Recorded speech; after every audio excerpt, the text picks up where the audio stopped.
ಎಲ್ಲಾದ್ರೂ ಆಚೆ ಕಡೆಗೆ ಹೋಗ್ಬೇಕಂದ್ರೆ ಇಷ್ಟ ಆಗಲ್ಲ. ಯಾರ ಜೊತೆ ಆದ್ರೂ ಮಾತಾಡೋಣ ಅಂತಂದ್ರೆ ನಾಚಿಕೆ. 4 ಜನದಲ್ಲಿ ಮಾತಾಡೋಕೆ ಭಯ. ಯಾಕೆ ಹಿಂಗೆಲ್ಲ ಆಗ್ತಿದೆ? ಇದನ್ನ ಚೇಂಜ್ ಮಾಡ್ಕೋಬೇಕಂದ್ರೆ ಏನ್ ಮಾಡ್ಬೇಕು? How to overcome from fearness and shyness ಅನ್ನೋದನ್ನ ಈ ಶಾರ್ಟ್ ಸ್ಟೋರಿಯಿಂದ ನೋಡೋಣ. ಒಂದೂರಲ್ಲಿ ಒಂದ್ ಬಿಸ್ನೆಸ್ ಮ್ಯಾನ್ ಇರೋನು, ಆತನಿಗೆ 2 ಮಕ್ಳು ಸಹ ಇರೋರು. ಚಿಕ್ಕವಾಗಿಂದ ತುಂಬಾ ಚೆನ್ನಾಗಿ ಆಟ ಆಡ್ಕೊಂಡು ಕುಣಿತಾ ನಲಿತಾ ಇರೋರು. ಒಂದು ಏಜ್ ಬರೋವರೆಗೂ ಇದೆಲ್ಲ ಚೆನ್ನಾಗೇ ಇತ್ತು. ಅಂದ್ರೆ 15, 16, 17 ಈ ಏಜ್ ಅಲ್ಲಿ ಸಪರೇಟ್ ಆಗೋದ್ರು. ಅಂದ್ರೆ ಒಬ್ಬರನ್ನೊಬ್ಬರನ್ನ ಮಾತಾಡ್ಕೊಳ್ದಿರ ಇರೋದಲ್ಲ. ದೊಡ್ಡವನ್ ಆಟ ಆಡ್ಕೊಳ್ಳೋ ಕಡೆ ಚಿಕ್ಕವನ್ ಹೋಗೋವನಲ್ಲ, ಚಿಕ್ಕವನ್ ಆಟ ಆಡ್ಕೊಳ್ಳೋ ಕಡೆ ದೊಡ್ಡವನ್ ಹೋಗೋವನಲ್ಲ. ಹಿಂಗಾಗಿ ದೊಡ್ಡವನು ಹೊಸ ಹೊಸ ಪರಿಚಯಗಳನ್ನ ಮಾಡ್ಕೊಳ್ಳೋನು, ಎಲ್ಲಾರ ಜೊತೆನೂ ಮಾತಾಡೋನು, ಆಚೆ ಕಡೆ ಹೋಗಿ ಬರೋನು, ಯಾವಾಗ್ ನೋಡಿದ್ರು ಆ 4 ಜನದ ಮಧ್ಯೆನೇ ಇರ್ತಾ ಇದ್ನು. ಸೊ ದೊಡ್ಡವನ್ ಹಿಂಗ್ ಇರ್ಬೇಕಾದ್ರೆ ಚಿಕ್ಕವನ್ ಇವನ್ಗೆ ಡೆಡ್ ಆಪೋಸಿಟ್ ಆಗಿ ಬೆಳೆದ್ಬಿಟ್ಟ. ಎಲ್ಲಿಗೂ ಬರೋನಲ್ಲ, ಆಚೆಗೆ ಬರ್ತಾ ಇದ್ದಿಲ್ಲ, ಯಾರನ್ನು ಮಾತಾಡೋನು ಅಲ್ಲ. ಯಾರಾದ್ರೂ ರಿಲೇಟಿವ್ಸ್ ಬಂದು ತಿಂದೇನಪ್ಪ ಅಂದ್ರೆ ಹ್ಞೂ ಚೆನ್ನಾಗಿದ್ಯೇನಪ್ಪ ಅಂದ್ರೆ ಹಾ, ಇದು ಬಿಟ್ಟು ಬೇರೆ ಮಾತಾಡೋನೇ ಅಲ್ಲ. ಆ ರಿಲೇಟಿವ್ಸ್ ಮನೆ ಬಿಟ್ಟು ಹೋಗೋವರೆಗೂ ಇವ್ರಿಗೆ ಅವ್ನ್ ಮತ್ತೆ ಕಾಣಿಸ್ತಾನು ಇದ್ದಿಲ್ಲ. ಸೊ ಇಂಥ ಜನರನ್ನೇ ಇಂಟ್ರೋವರ್ಟ್ ಅಂತ ಕರಿತೀವಿ. ಇವ್ನ್ಗೆ ಆಪೋಸಿಟ್ ಆಗಿದ್ದ ಇವ್ರ ಅಣ್ಣನ ಎಕ್ಸ್ಟ್ರೋವರ್ಟ್ ಅಂತ ಕರಿತೀವಿ. ಇವ್ರ ಅಣ್ಣ ಎಕ್ಸ್ಟ್ರೋವರ್ಟ್ ಆದ ಕಾರಣ ಪಬ್ಲಿಕ್ ಅಲ್ಲಿ ಒಳ್ಳೆ ಹೆಸರು ಇಟ್ಕೊಂಡಿದ್ದ ಅಲ್ವಾ. ಸೊ ಇವ್ರ ಡಿಗ್ರಿ ಆದ ನಂತರ ಫ್ರೆಂಡ್ಸ್ ರೆಫರೆನ್ಸ್ ಇಂದಾನು ಇಲ್ಲ ರೆಕಮೆಂಡೇಶನ್ ಇಂದಾನು ಒಳ್ಳೆ ಜಾಬ್ ನ ಪಡ್ಕೊಂಡು ಸಿಟಿಗೆ ಹೋಗ್ಬಿಡ್ತಾನೆ. ಇನ್ನ ಮನೆಯಲ್ಲಿ ಬಿಸ್ನೆಸ್ ನೋಡ್ಕೊಬೇಕಂದ್ರು, ಅಪ್ಪನಿಗೆ ಹೆಲ್ಪ್ ಮಾಡ್ಬೇಕಂದ್ರು ಮಿಕ್ಕಿರೋದ್ ಇನ್ನ ಚಿಕ್ಕ ಹುಡುಗನೇ. ಯಾವಾಗಾದ್ರೂ ಮನೆ ಬಿಟ್ಟು ಆಚೆ ಬಂದಾಗ ಇವನ್ನೆಲ್ಲ ಎಕ್ಕರ್ಸೋರು. ಓ ಏನಪ್ಪಾ ಆಚೆ ಬಂದ್ಬಿಟ್ಟಿದ್ಯಾ ಅದು ಇದು ಅಂತ ಮಾತಾಡೋರು. ಇವ್ರ ಫ್ರೆಂಡ್ಸ್ ಆದ್ರೆ ಏನೋ ಮಚ ಆಚೆಗೆ ಬರೋದಿಲ್ಲ ಅಂತಂದ್ರೆ ಮತ್ತೆ ಅವ್ರಿಗೆ ಕಾಣಿಸ್ದಿರ ಒಟ್ಟೋಗೋನು, ಅದ್ ಎಲ್ಲಿಗೆ ಹೋಗೋನೋ ಗೊತ್ತಿಲ್ಲ. ಸೊ ಇವನಿಗಿದ್ದ ಭಯದಿಂದ, ನಾಚಿಕೆದಿಂದ ಇವನ್ ಎಜುಕೇಶನ್ ಕೂಡ ಸರಿಯಾಗಿ ಮಾಡ್ಲಿಲ್ಲ. ಸೊ ಹಿಂಗಾಗಿ ಇವ್ರಪ್ಪ ಇನ್ನೇನ್ ಇವನ್ನ ಮಾಡೋದು ಅಂತ ಹೇಳಿ ಶಾಪಲ್ಲಾದ್ರೂ ನನಗ್ ಸಹಾಯ ಮಾಡ್ಬಾ ಅಂತ ಕರ್ಕೊಂಡು ಹೋಗ್ತಾರೆ. ಶಾಪಲ್ಲಿ ವ್ಯಾಪಾರ ಮಾಡಕ್ಕಂತ ಬಂದ ಜನರನ್ನು ಸರಿಯಾಗಿ ಮಾತಾಡಿಸ್ತಾ ಇದ್ದಿಲ್ಲ.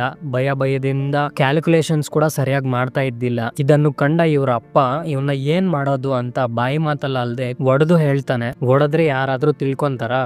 ಬಾಯಿ ಮಾತಲ್ಲಿ ಒಳ್ಳೆ ಮಾತಲ್ಲಿ ಹೇಳಿದ್ರೆ ತಿಳ್ಕೊಂತಾರೆ. ಸೊ ಹಿಂಗಾಗಿ ಅವನಿಗಿದ್ದ ಭಯ ಇನ್ನೂ ಜಾಸ್ತಿ ಆಗುತ್ತೆ.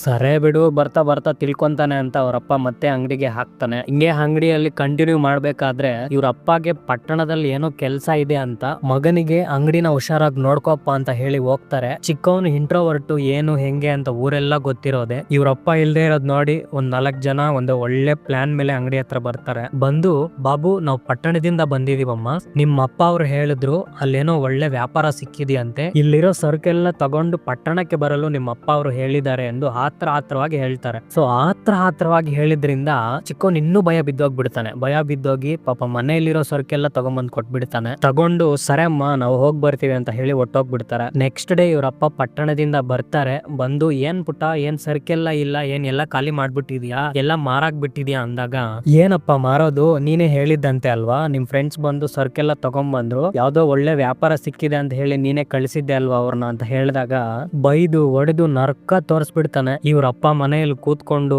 ಅಂದಿರೋ ಮಾತುಗಳೆಲ್ಲ ಅಂತ, ನಾನು ಇಷ್ಟು ಕಷ್ಟಪಟ್ಟು ಅಂಗಡಿನ ಇಟ್ಕೊಂಡಿದ್ದೆ, ಇಷ್ಟು ದಿನದಿಂದ ಸಾಗಿಸ್ಕೊಂಡ್ ಬರ್ತಾ ಇದ್ದೆ, ಅದೇ ನಮ್ಗೆ ಊಟ ಇಡ್ತಾ ಇತ್ತು, ಅದು ಇದು ಅಂತ ಹೇಳ್ಬೇಕಾದ್ರೆ ಇವ್ನಿಗೆ ತುಂಬಾ ನಾಚಿಕೆ ಆಗೋಗಿ ಇಂಥ ಮಗನ ಇವ್ರಿಗೆ ಇರೋದ್ ಬೇಡಪ್ಪ ಅಂತ ಹೇಳಿ ಮನೆಯಿಂದ ಹೊಟ್ಟೋಗ್ಬಿಡ್ತಾನೆ. ಹೋಗಿ ಹಿಂಗೆ ಯಾವ್ದೋ ಒಂದು ಸಮುದ್ರ ಪಕ್ಕದಲ್ಲಿ ಮರದ ಕೆಳಗಡೆ ಕೂತ್ಕೊಂಡು, ನನ್ಗೆ ಯಾಕೆ ಕಷ್ಟಗಳೆಲ್ಲ ಬರ್ತಾ ಇದೆ, ನನ್ಗೆ ಯಾಕೆ ಭಯ ಹಿಂಗೆ ಇದ್ದೋಗ್ಬಿಟ್ಟಿದೆ, ನಾನ್ ಇಷ್ಟೇನಾ, ಇನ್ನು ಚೇಂಜ್ ಆಗೋದಿಲ್ವಾ, ನನ್ನನ್ ಯಾಕೆ ದೇವ್ರು ಈ ತರ ಹುಟ್ಟಿಸಿದಾನೆ, ನನ್ನಂತವ್ರು ಈ ಭೂಮಿ ಮೇಲೆ ಇರಬಾರ್ದು, ಇದ್ದಷ್ಟು ಕಷ್ಟಗಳು ಜಾಸ್ತಿ ಅಂತ ಹೇಳಿ ಪಕ್ಕದಲ್ಲೇ ಇದ್ದ ಸಮುದ್ರದಲ್ಲಿ ಸೂಸೈಡ್ ಮಾಡ್ಕೋತಾನೆ. ಅಲ್ಲಿಯೇ ಪಕ್ಕದಲ್ಲಿ ಒಂದು ಮರದ ಕೆಳಗಡೆ ಒಂದು ಮಹರ್ಷಿ ಜ್ಞಾನ ಮಾಡ್ಕೊಂತ ಕೂತ್ಕೊಂಡಿರ್ತಾರೆ.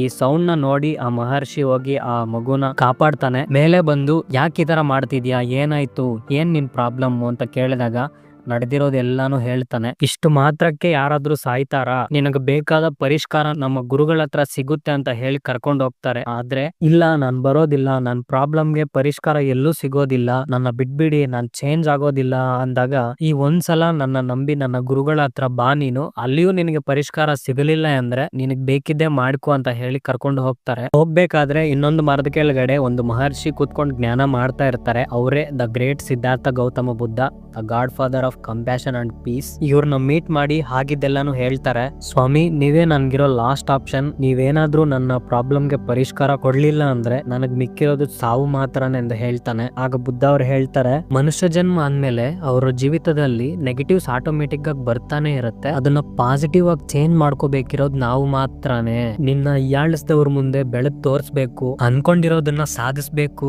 ಸಾಧನೆ ಮಾಡಕ್ ಆಗಿಲ್ಲ ಅಂತ ಅಂದ್ರೂನು ಆ ಸಾಧನೆ ಮಾಡೋಕೆ ಪ್ರಯತ್ನ ಪಟ್ಟು ಆ ಪ್ರಯತ್ನದಲ್ಲಿ ಸತ್ತೋಗೋವನೇ ಮಾನವನು ಅಂತ ಹೇಳಿದಾಗ ಚಿಕ್ಕವನ್ಗೇನೋ ಸ್ವಲ್ಪ ಪಾಸಿಟಿವ್ ಆಗಿ ಅನ್ಸುತ್ತೆ. ನಿಮ್ಗೆ ಇಷ್ಟೊಂದ್ ಜನ ಶಿಷ್ಯಂದಿರ್ ಇದಾರೆ ಅಲ್ವಾ, ನಾನು ಕೂಡ ನಿಮ್ಮಲ್ಲಿ ಸೇರ್ಕೊಂತೀನಿ ಅಂದಾಗ ಖಂಡಿತವಾಗ್ಲು ಅಂತ ಹೇಳಿ ಒಪ್ಕೊಂತಾರೆ. ಸರಿ ಸ್ವಾಮಿ, ನನ್ನ ಪ್ರಾಬ್ಲಮ್ಗೆ ಪರಿಷ್ಕಾರ ಹೇಳಿ ಅಂತ ಕೇಳಿದಾಗ ನನ್ನ ಹತ್ರ ಒಳ್ಳೆ ಉಪಾಯ ಇದೆ, ನೀನು ಇದನ್ನ ಕರೆಕ್ಟ್ ಆಗಿ ನಾನು ಹೇಳಿದ್ದನ್ನ ಮಾಡೋದೇ ಆದ್ರೆ ನಿನಗಿರೋ ಪ್ರಾಬ್ಲಮ್ಸ್ ಎಲ್ಲ ದೂರ ಆಗುತ್ತೆ ಅಂತ ಹೇಳಿ ಇವತ್ತು ಹೋಗಿ ಊಟ ಮಾಡಿ ಆಶ್ರಮದಲ್ಲಿ ವಿಶ್ರಾಂತಿ ಮಾಡು. ನಾಳೆಯಿಂದ 3 ದಿನ ನಾನು ಏನೇ ಕೆಲಸ ಹೇಳಿದ್ರುನು ಇಲ್ಲ ಅಂದಿರ ನಾನು ಹೇಳಿದ್ದನ್ನ ಮಾಡಿದ್ರೆ 4ನೇ ದಿನ ನಾನು ನಿನಗೆ ಉಪಾಯ ಹೇಳ್ತೀನಿ ಅಂತ ಹೇಳಿ ಕಳಿಸ್ತಾರೆ. ನೆಕ್ಸ್ಟ್ ಡೇ ಬಂದು ಆ ಹುಡುಗ ಏನ್ ಮಾಡ್ಬೇಕು ಸ್ವಾಮಿ ಅಂತ ಕೇಳಿದಾಗ 10 ಜನ ಅಪರಿಚಿತರೊಂದಿಗೆ ಮಾತನಾಡಿ ನಿನ್ನ ಅನುಭವವನ್ನು ನಿನ್ಗೆ ಏನ್ ಅನಿಸ್ತು ಅನ್ನೋದನ್ನ ನನ್ನ ಹತ್ರ ಬಂದು ಸಾಯಂಕಾಲ ನೀನು ಹಂಚ್ಕೋಬೇಕು ಅಂತ ಹೇಳಿ ಕಳಿಸ್ತಾರೆ. ತುಂಬಾ ಭಯದಿಂದ ಹೋಗಿ ಒಂದು 4 ಜನ ಮಾತಾಡಿಸ್ತಾನೆ. ಒಂದಿಬ್ರು ಗದರ್ತಾರೆ, ಇನ್ನೊಂದಿಬ್ರು ಮಾತಾಡ್ಸೋದೇ ಇಲ್ಲ, ಇನ್ನೊಂದ್ 4 ಜನ ತುಂಬಾ ಚೆನ್ನಾಗಿ ಮಾತಾಡ್ಸಿದ್ರು, ಫ್ರೆಂಡ್ಸ್ ಕೂಡ ಆದ್ರು. ಮತ್ತೆ ನಾಳೆ ಬಾ ಸಿಗೋಣ ಅಂತಾನು ಹೇಳಿದ್ರು ಸ್ವಾಮಿ ಅಂತ ಹೇಳಿದಾಗ,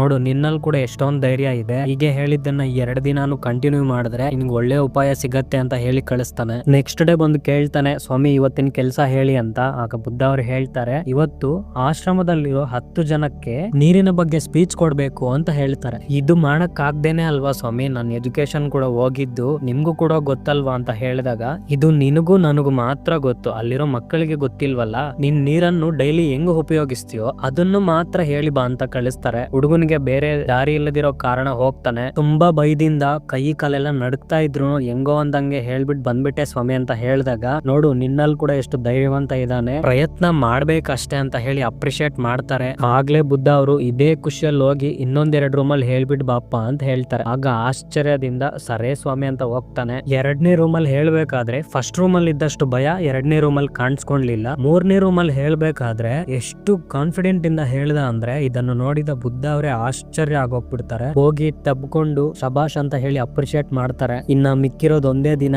ಆ ದಿನ ಹೋಗಿ ಕೇಳಿದಾಗ, ನೀನು ನಿಮ್ಮ ಅಪ್ಪ ಹತ್ರ ಹೋಗಿ ಕ್ಷಮೆ ಬೇಡ್ಕೊಂಡು ನನಗೆ ಇನ್ನೊಂದ್ ಚಾನ್ಸ್ ಕೊಡಿ, ನಾನೇನು ಅಂತ ಪ್ರೂವ್ ಮಾಡ್ಕೊಂತೀನಿ ಅಂತ ನಿಮ್ಮ ಅಪ್ಪ ಹತ್ರ ಕೇಳ್ಕೊಂಡ್ ಬಾ ಅಂತ ಕಳಿಸ್ತಾರೆ. ಅಪ್ಪ ಕ್ಷಮಿಸಪ್ಪ, ನನ್ನಿಂದಾನೇ ಈ ತಪ್ಪೆಲ್ಲ ಆಯ್ತು ಅಂದಾಗ ಅವ್ರ ಅಪ್ಪ ಅವನ್ನ ದಬ್ಕೊಂಡು ಹತ್ಕೊಂಡು ಎಲ್ಲೋಗಿದ್ದೆ ಮಗನೆ ಅಂತ ಕೇಳ್ತಾ ಇನ್ನೊಂದು ಅವಕಾಶ ಕೊಡೋಕೆ ಒಪ್ಕೊಂತಾರೆ. ನಮ್ಮಪ್ಪ ನನ್ನ ಕ್ಷಮಿಸಿ ಇನ್ನೊಂದು ಅವಕಾಶ ಕೊಡೋಕೆ ಒಪ್ಕೊಂಡು ಸ್ವಾಮಿ, ನನ್ನ ಉಪಾಯ ಏನೋ ಹೇಳಿ ಅಂತ ಕೇಳಿದಾಗ, ನಿನ್ನ ಉಪಾಯನ ನೀನೇ ಕಂಡಿಡ್ದಿದ್ಯಾ, ನೀನ್ ಯಾರು ಮಾತಾಡೋನಲ್ಲ, ತುಂಬಾ ಭಯ ಪಡ್ತಿದ್ದೆ, ಇದೆಲ್ಲ ನಿನ್ ಮನ್ಸಲ್ಲಿ ಕೂತ್ಕೊಂಡಿರೋ ಭಯನ ಇವಾಗ ದೂರ ಮಾಡ್ಕೊಂಡಿದ್ಯಾ. ನಮ್ಮಲ್ಲಿ ಎಷ್ಟು ಭಯ ಇದೆ, ನಮ್ಮಲ್ಲಿ ಎಷ್ಟು ಆತ್ಮವಿಶ್ವಾಸ ಇದೆ ಅನ್ನೋದು ನಮಗ್ ಮಾತ್ರ ಗೊತ್ತು. ನಾವು ಆಚೆ ಕಡೆಗೆ ಹೆಂಗ್ ಕಾಣಿಸ್ತೀವೋ ನಮ್ ಸುತ್ತಮುತ್ತಲಿರೋ ಜನ ಕೂಡ ನಮ್ನ ಹಂಗೆ ನೋಡ್ತಾರೆ, ಹಾಗೆ ರಿಸೀವ್ ಮಾಡ್ಕೊಂತಾರೆ. ಸೊ ನಮ್ಮಲ್ಲಿ ಏನು ಇಲ್ದೇ ಇದ್ರು ಇರೋ ತರ ಅವ್ರು ಕಾಣಿಸ್ಕೊಂಡ್ರೆ ಇರೋವನಾಗೆ ನೋಡ್ತಾರೆ. ಕಂಡು ಹಿಡಿಯೋದಿಕ್ ಆಗೋದಿಲ್ಲ, ಧೈರ್ಯವಂತನಾಗಿ ಇರ್ಬೇಕು ಅಂದಾಗ, ತುಂಬಾ ಧನ್ಯವಾದಗಳು ಸ್ವಾಮಿ ಅಂತ ಅವರ ಕಾಲ್ ಮೇಲೆ ಬಿದ್ದು ಒಂದು ಹಗ್ ಕೊಟ್ಟು ಅಲ್ಲಿಂದ ಹೋಗಕ್ಕೆ ತಯಾರಾಗ್ತಾನೆ. ಹೋಗ್ಬೇಕಾದ್ರೆ ಬುದ್ಧ ಅವ್ರು ಹೇಳ್ತಾರೆ, ಇಂಟ್ರೋವರ್ಟ್ ಚಿನ್ನೋಡ ಇಕ್ಕಡಿಕೆ ಐಪೋಲೇದು, ಇಲ್ಲಿಗೆ ಆಗೋಗ್ಲಿಲ್ಲ, ಇದು ಪ್ರಾರಂಭ ಮಾತ್ರನೇ. ನೀನು ಈ 3 ದಿನದಿಂದ ಏನೆಲ್ಲ ಮಾಡ್ದೋ ನಿನ್ನ ಭಯ ಹೋಗುವವರೆಗೂ ಕನ್ಸಿಸ್ಟೆನ್ಸಿಯಿಂದ ಕಂಟಿನ್ಯೂಸ್ ಆಗಿ ಇದನ್ನ ಮಾಡಿದ್ರೇನೆ ನಿನ್ನ ಭಯ ಮತ್ತು ನಾಚಿಕೆ ಹೋಗೋದಿಕ್ಕೆ ಸಾಧ್ಯ ಅಂತ ಹೇಳಿ ಅಲ್ಲಿಂದ ಕಳ್ಸ್ಕೊಡ್ತಾರೆ. ಸೊ ನೀವು ಕೂಡ ಅಷ್ಟೇನೆ, ನಿಮ್ಗೆ ಯಾವ ವಿಷಯದಲ್ಲಿ ಭಯ ಅನ್ಸುತ್ತೋ ಅದೇ ಕೆಲ್ಸನ ಪದೇ ಪದೇ ಮಾಡಕ್ ಪ್ರಯತ್ನ ಮಾಡಿ. ಡೈಲಿ ಒಂದು 5-6 ಜನ ಹೊಸಬ್ರನ್ನ ಮಾತಾಡಿ. ಫ್ರೆಂಡ್ ಸರ್ಕಲ್ ತುಂಬಾ ದೊಡ್ಡದಾಗ್ತಾ ಇದ್ದಷ್ಟು ತುಂಬಾನೇ ಬೆನಿಫಿಟ್ಸ್ ಇರುತ್ತೆ. ಹಾಗಂತ ಫುಲ್ ಡೀಪ್ ಆಗಿ ಫ್ರೆಂಡ್ಶಿಪ್ ಮಾಡ್ಕೊಳ್ಳಿ ಅಂತ ನಾನು ಹೇಳ್ತಾ ಇಲ್ಲ. ಕಾಣಿಸ್ಕೊಂಡಾಗ ಹಾಯ್ ಬಾಯ್ ಅನ್ನೋದು, ಊಟ ಆಯ್ತಾ ಅನ್ನೋದು, 1-2 ನಿಮಿಷ ಮಾತಾಡ್ಸೋದು. 2 ನಿಮಿಷ ಮಾತಾಡ್ಸೋ ವಿಧಾನದಲ್ಲೇ ಅವ್ನು ನೆಕ್ಸ್ಟ್ ಇನ್ನೊಂದ್ಸಲ ಮಾತಾಡಕ್ ಇಷ್ಟ ಪಡ್ಬೇಕು. ಆ ತರ ಇರ್ಬೇಕು ನಮ್ ಕಮ್ಯುನಿಕೇಶನ್. ಸ್ವಲ್ಪ ಜನಕ್ಕೆ ಹೊಸಬ್ರನ್ನ ಮಾತಾಡ್ಬೇಕಾದ್ರೆ ಶಿವರಿಂಗ್ ಬಂದ್ಬಿಡತ್ತೆ, ಬೆವರು ಬಂದ್ಬಿಡತ್ತೆ. ಸೊ ಇಂಥ ಟೈಮಲ್ಲೇ ನಿಮಗ್ ನೀವು ಮಾತಾಡ್ಕೋಬೇಕು. ನಾನೇನಾದ್ರೂ ತಪ್ಪು ಮಾಡಿದೀನಾ, ಇಲ್ಲ ತಪ್ಪು ಮಾಡಕ್ ಹೋಗ್ತಾ ಇದೀನಾ, ಮತ್ತೆ ಯಾಕೆ ಭಯ? ನಿಮ್ ಕಡೆ ನ್ಯಾಯ ಇದ್ದುಕೊಂಡು ನ್ಯಾಯದ ಕಡೆ ಮಾತಾಡಕ್ ಹೋದ್ರೂನು ಭಯನೇ. ಅಪೋನೆಂಟ್ ಭಯ ಆಗಲ್ವಾ ಅಂತಂದ್ರೆ ಆಗುತ್ತೆ, but they know how to overcome from. ನೀನ್ ಸ್ವಲ್ಪ ಲೇಟ್ ಆಗ್ತಿದ್ಯಾ ಅಷ್ಟೇ.